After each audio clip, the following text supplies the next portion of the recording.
అంటే ఏదో సామెత ఉంది చూడు, దూడ ఈడి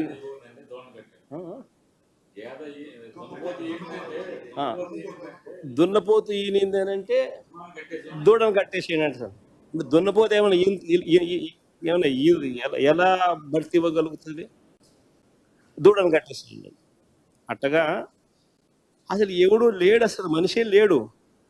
ఈయన 2013 జూన్ 2023లో ఈయన వచ్చినాడు. మన ఏపీ గవర్నమెంట్ శక్తితో ఒప్పందం చేసుకుంది 2021 డిసెంబర్లో చేసుకుంది. దానికి దీనికి సంబంధం లేదు. ఈ మనిషిని కేంద్ర ప్రభుత్వం ఇప్పుడు తీసేస్తే ఈ మనిషి ఈనాడు ముందు బొమ్మ సెకీ ఒప్పందానికి సన్మానం జరిగింది. సిఎండిని తొలగిస్తూ కేంద్రం ఆకస్మిక నిర్ణయం. జగన్ ప్రభుత్వంతో ఒప్పందంపై వచ్చిన ఆరోపణలే పరోక్ష కారణం. అసలు మనుషులేనా వీళ్ళు? ఏమన్నా మాఫియా రాజ్యం ఇది. ఈనాడు, ఒక ఆంధ్రజ్యోతి, ఒక TV5, ఒక చంద్రబాబు. ఇది ఒక పేపర్లో వీళ్ళంతా ఒక మీడియా అని చెప్పుకునే సిగ్గుపడాలి వీళ్ళంతా.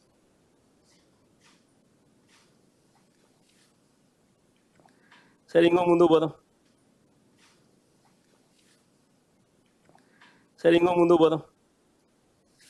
రాష్ట్ర ప్రభుత్వానికి సంబంధించిన పరిస్థితులు ఒకసారి చూస్తే రాష్ట్రంలో స్కాములు ఏ స్థాయిలో జరుగుతూ ఉన్నాయో కనిపిస్తూ ఉన్నాయి. కానీ ఎవడు రాయడు. ఈనాడులో కనపడదు, ఆంధ్రజ్యోతిలో కనపడవు ఈ స్కాములు. TV5లలో అంతకన్నా చూపించారు. ఇంకా స్కాములు ముందుకు పోతే ఉర్సా అంట, ఊరు పేరు లేని ఉర్సా. ఎప్పుడన్నా పేరు విన్నారా? ఉర్సా అనే సంస్థ అంట.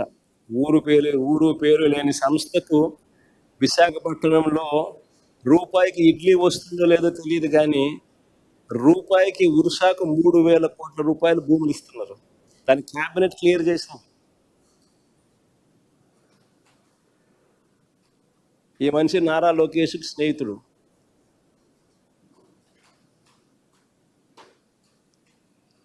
లూలు అంట విశాఖపట్నంలో ఒక మాల్ కట్టడానికి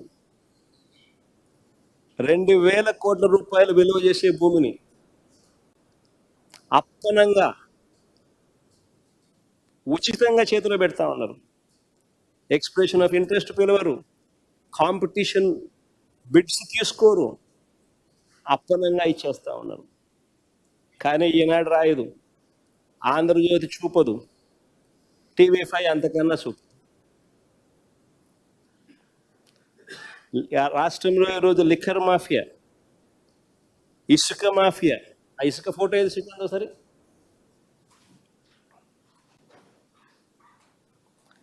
ఈరోజు రాష్ట్రంలో లిక్కర్ మాఫియా, ఇసుక మాఫియా, మట్టి మాఫియా, క్వార్ట్స్, సిలికా, మైనింగ్ స్కాములు, ఇలాంటివి ఎన్నెన్నో. ఇసుక ఒకసారి చూడండి, ఒకసారి మీరే.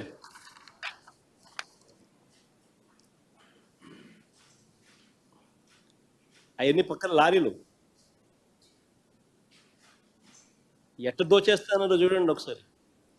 రాష్ట్ర ప్రభుత్వానికి రూపాయి ఆదాయం రావడంలో, మా ప్రభుత్వంలో రాష్ట్ర ప్రభుత్వానికి 750 కోట్లు ఖజానాకు ఆదాయం వచ్చి రూపాయి రావడంలో రాష్ట్ర ప్రభుత్వానికి ఆదాయం ఈ మాదిరిగా దోచేస్తాను. 80 లక్షల టన్నులు స్టాక్ పెట్టాం మేము. ఎండాకాలంలో, వర్షాకాలం వస్తుంది కదా అని ఎండాకాలంలో స్టాక్ చేసి నిల్వ చేసినాం.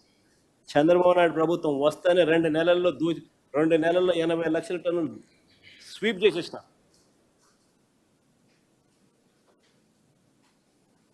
చూడండి ఫోటో.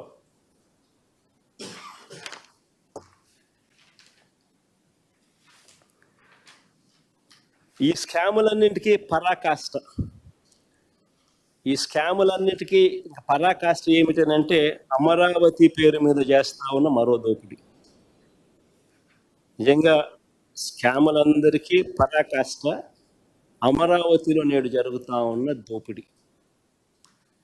అమరావతి టెండర్లు చూస్తే ఇదే అమరావతిలో 2018లో కూడా టెండర్లు పిలిచినారు. ఇదే అమరావతిలో కూడా 2018లో టెండర్లు పిలిచినారు. ఆ టెండర్లో ఖరారైన టెండర్ల విలువ 41,170 కోట్లు. ఇందులో 5,587 కోట్లు చంద్రబాబు నాయుడు గారు గతంలోనే పూర్తి చేసిన పనులు. ఇది ఇక మిగిలిపోయిన పనులు ఎంత అంటే 35,583 కోట్లు. ఈ టెండర్లను రద్దు చేసి ఆ మిగిలిపోయిన వర్కులను అంచనాలను విపరీతంగా పెంచేసి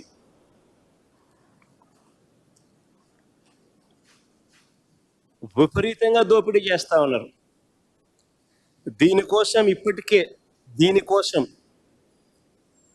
ఈ దోపిడీ కోసం మన హయాంలో రాష్ట్రంలో అప్పటికే అమల్లో ఉన్న జ్యుడిషియల్ ప్రివ్యూని తీసేసినారు, రద్దు చేసినారు. దీనికి అడ్డు రాకూడదు అని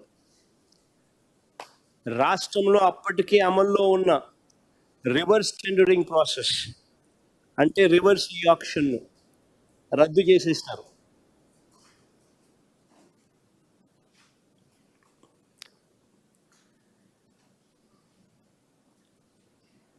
ఈ స్కాములో ఫెసిలిటేట్ చేసుకునే దానికోసం మొబిలైజేషన్ అడ్వాన్స్ని మళ్ళీ తీసుకొచ్చినారు. రాష్ట్రంలో మొబిలైజేషన్ అడ్వాన్స్ ఇచ్చే పరిస్థితి లేదు మన ప్రభుత్వంలో 5 సంవత్సరాలలో వైఎస్ఆర్సీపీ హయాంలో. చంద్రబాబు నాయుడు గారు స్కాముల కోసం మళ్ళీ మొబిలైజేషన్ అడ్వాన్స్ మళ్ళీ తీసుకొచ్చారు. 10% ఇస్తున్నాడు, 8% తీసుకుంటున్నాడు.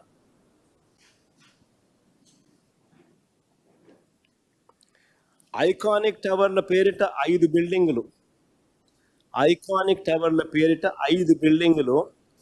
2,271 కోట్ల రూపాయలు 2018లో టెండర్లు పిలిచినప్పుడు వచ్చిన రేటు. 2018లో 5 ఐకానిక్ టవర్ల పేరిట 2018లో ఈయన టెండర్లు పిలిచినప్పుడు వచ్చిన రేటు 2,271 కోట్ల రూపాయలు 2018లో. ఇప్పుడు మిగిలిపోయిన పనులు అయ్యే బిల్డింగ్లే. మిగిలిపోయిన పనులకు ఇప్పుడు నిర్మాణ వ్యయం ఎంత తెలుసా? 4